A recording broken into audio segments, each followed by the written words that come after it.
नमस्कार, आप देख रहे हैं ओंकार मीडिया गुरुग्राम। मैं हूं आपके साथ ऋतु सिंह। शुरुआत करते हैं आज की बड़ी खबर से। जामुला खातिम का 90 साल की उम्र में स्वर्गवास हो गया था। आज उनके पूरे परिवार ने उनको भावभीनी श्रद्धांजलि प्रदान करी। सभी ने बताया कि जामुला खातिम एक मिलनसार महिला थी। सोसाइटी में उन्होंने भाईचारा और प्रेम फैलाया था। आज पूरी सोसाइटी में उनकी कमी खल रही है। बहुत ही गमगीन माहौल में वह सोसाइटी वासी मिर्ग्या का कहना है कि उनकी माता के साथ मधुर संबंध थे। वह कम पढ़ी लिखी थी उन्होंने पर अपने बच्चों को अच्छी तालीम प्रदान करी थी और राष्ट्र की सेवा के लायक बनाया है।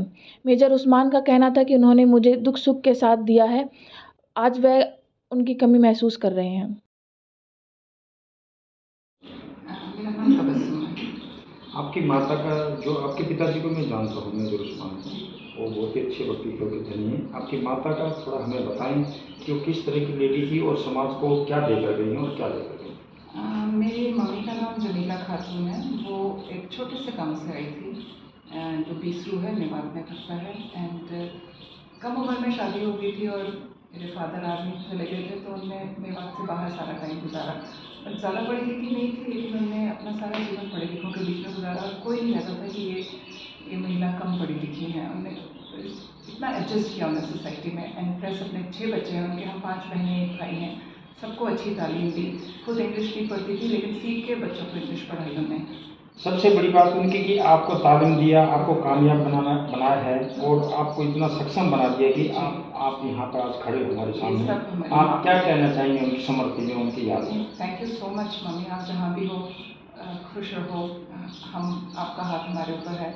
आपकी साड़ी ये श्रद्धांजलि में हमेशा उनको याद आप हमारे साथ हो, आप हमारे साथ रहोगे। And thank you so much for giving us so much. धन्यवाद। मैं एक बार सबने जो अपने माँ का एक याद के रूप में किसी ने साड़ी डाली, किसी ने शॉल लिया, सब बच्चों ने, तो ये बहुत खूबसूरत चीज़ें उन्होंने शुरू की है। मतलब दुख की इस घड़ी में उनको एक तरह से मैं पास वो समाज को कुछ देकर गई है, बस यही है। धन्यवाद। और आप उनके बारे में पहले थोड़ा बताइए, फिर बाकी बात करेंगे कि जिनके बारे में आज यहाँ हम लोग इकट्ठा हुए। देखिए, मेरा उनसे 46 साल का रिश्ता है। मैं उनकी सबसे बड़ी बेटी जो है उन्होंने मेरा हाथ साथ दिया उन्होंने, और उन्होंने जो हमको ज़िंदगी में जो दे गई है धरोहर, वो सारी ज़िंदगी ऐसी है कि हम उनका ये ऋण नहीं चुका सकते। उन्होंने 5 बेटी, 1 बेटा जो मेरे साथ कोई नहीं है, और उनका जो एक स्वभाव ऐसा रहा है कि वो देती रहती है। हमारे एक अपने देहाती एक कपलेट है जो मैं आपको बताना चाहूँगा। उसमें कहते हैं कि भाई मरा सु मौत है, बाप मरे पत जाए, जाकी मर जाए बावली वाली जग सुना हो। तो आज हमारे लिए तो वो एक जग सुना ही बात है कि तो इतना उनका यूनिवर्स इतना बड़ा था कि हमारे लिए वो सब कुछ। सर, आज ये जो जल समूह उमड़ा है, ये अपने आप में बता रहा है कि वो प्रेम देती थी, लोगों के अंदर प्रेम बिखेरती थी। उनका प्रेम के बारे में क्या कहना है? जो उन्होंने भाईचारा यहाँ पर देखा, मैंने सभी उनकी हर मुंह से उनकी व्याख्यान सुनते हैं, उनकी प्रेम की भावना सुनते हैं, उनकी कहानियाँ सुनते हैं। क्या ऐसा ही प्रेम आगे आप लोग बना कर रखो कि भाईचारा? हमारी यही उनकी धरोहर है कि जिनसे भी मिलती थी उनको मैग्नेट की तरह अपने साथ अट्रैक्ट करती थी। हमारी जिम्मेवारी यही है जो हमको वो ये समझ लीजिए कि जो हमको संस्कार दे गई हैं वो यही है कि सबके साथ मिल के रहो, प्यार से रहो, सबके साथ जो ऐसा। तो जो आप देख रहे थे कि जितने भी नेबर्स हैं यहाँ, सब लोग जो ऐसा उनका रहता था स्वभाव, सब प्यार करते थे।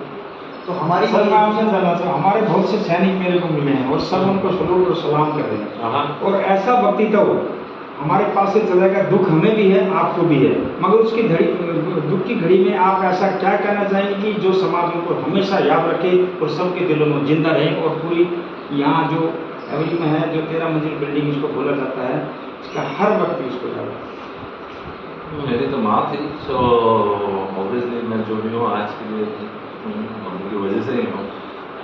मम्मी एक ऐसी लेडी थी विच वाज स्ट्रॉन्ग एंड अपनों के लिए और दूसरों के लिए। घर में कोई भी आए बड़े प्यार से खाना खाओ, ये करो।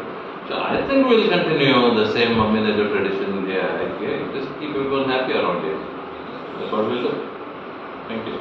आप महिला हैं और आपकी माँ होगी और आपको बड़ा दुख भी होगा। मगर इस दुख की घड़ी में आप कुछ ऐसा बात बताएं कि ताकि समाज और पूरी महिलाएं, आपके समाज की या किसी भी समाज की, फिर ऐसी महिलाएं हमारे समाज में आती रहीं और फिर ऐसे ही प्रेम की भावना फैलाती रहीं। देखिए, हाँ, मेरी मम्मी जमीला खातून, जिनका आज यहाँ प्रोग्राम किया गया है, वो 90 वर्ष में इस दुनिया को छोड़ के गई है।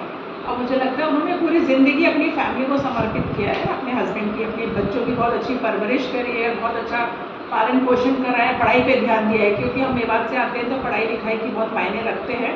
तो हम सभी भाई बहनों को बहुत अच्छा पढ़ाया, हमारी अगली जनरेशन पढ़ गई, उसकी अगली जनरेशन पढ़ रही है।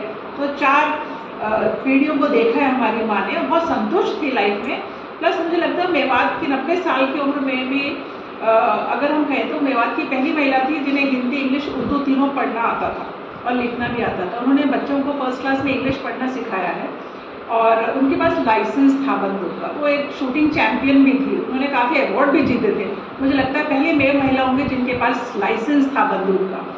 तो मुझे लगता है एक रोल मॉडल थी पूरे इलाके के लिए और हम भी कोशिश करेंगे। रोल मॉडल थी, मगर मैं आप मेवात से आती हूँ, मेवात में आज भी शिक्षा का भाव है।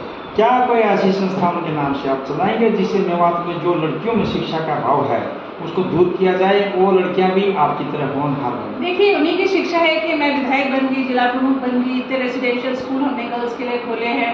मेवात में, हमारे राजस्थान में काफ़ी पिछड़ापन था, लेकिन अब हमारी बच्चियाँ बहुत अच्छी नौकरियाँ पकड़ रही है, कॉम्पिटिशन्स फाइट कर रही है, एजुकेशन का लेवल काफ़ी हद तक बढ़ गया है। तो ये उन्हीं की शिक्षा है हमारी माँ की। हम कोशिश करेंगे उनके नाम से कुछ स्कॉलरशिप शुरू करें, कुछ इस तरह का हम शुरू करेंगे, कोई ट्रस्ट वगैरह, ताकि हमारे माँ बाप के नाम से हम इस परंपरा को आगे बढ़ाएं और जो मैसेज वो देना चाहते थे कि मेवात में शिक्षा का स्तर बढ़ना चाहिए, उसको बढ़ाएं और भाईचारा बना रहे। धन्यवाद करता हूँ सर। सबसे पहले हम अपने चैनल की तरफ से आज जो श्रद्धा देना चाहते हैं और उनको भावभीनी श्रद्धांजलि देना चाहते हैं, तो आप क्या कहना चाहेंगे? आज आप बहुत उदास भी होंगे, नम भी होंगे, मगर उनके जो व्यक्तित्व के बारे में क्या कहना